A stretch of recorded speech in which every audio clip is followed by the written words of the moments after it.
After Dallas made a decision to remove its Confederate monuments, Denton has joined in the fight in recent weeks to have its monument removed as well.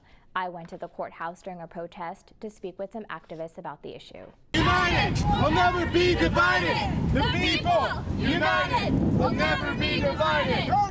Sunday is Willie Hudspeth's day of protest, a protest that has been going on for 17 years. But it was only recently that others began to join him. Well, before they did it, I didn't think about it. I just thought I'm just going to do what I'm doing, and whoever comes, they come. When I saw how many came, it just really motivated me to keep going. And I feel good about what I'm doing. After recent events like Charlottesville, many residents have come out to support Willie and protest the Confederate monument. The last 6 months have been a great moment for becoming politically active in our community and nationally, and this is one of the many things that has been a product of that outgrowth. And activists are beginning to realize that this is as much of a political issue as it is a racial one. Basically, nothing happens with this monument or anything on these grounds without the approval of the Commissioner's Court. Now, they've refused to put this on the agenda for years and years and years. Willie and some others attend commissioners' meetings here every Tuesday to get their 3 minutes to address the court. However, convincing the judges is much harder than that. That position is an elected position. They, I think, would rather not be quoted saying anything because they don't know which way the vote's going to go during their re-election process. But Willie believes the tides have turned and has big plans for upcoming commissioners' meetings. For now, the protesters, with help from Willie, are spreading the message to love, not hate.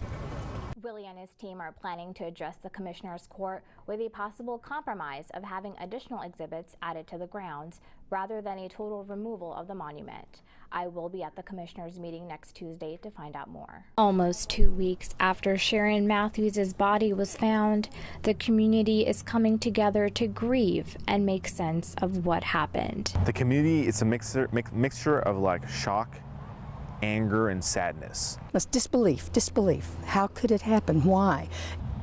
Now you can see that the memorial's grown a lot here where we actually found her body, not too far away from the house, about 0.4 mile from the actual house of the Matthews. That memorial is huge. Wesley Matthews, Sharon's father, was arrested on October 23rd, a day after her body was found. He was charged with injury to a child, a felony that can carry a life sentence, but the community doesn't feel it's enough. Until we have all answers, and until everyone who's involved in her death is brought in, we're going to continue. We're not going to stop, and just keep that pressure and continue going forward and keep her voice alive. Facebook groups and pages dedicated to Sharon are growing in number since her disappearance, and some have been visiting her memorial site since the beginning. When I heard what had happened, the knees get weak. It was devastating, totally devastating. It's disbelief. So we have been here every day since.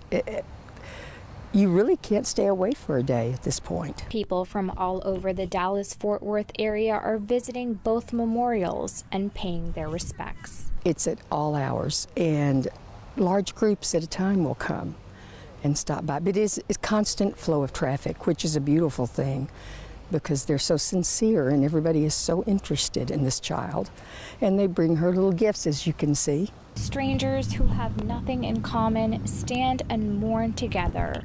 A 3-year-old girl has finally united a community of people who otherwise would never have met. That she does need justice.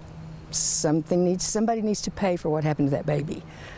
That's it. But yeah, everybody is on this. It has changed the world, and it has changed us terribly, or we would not be here at all hours of the day and night. Sharon's family had a private funeral for her on Tuesday and will not be disclosing where she is buried.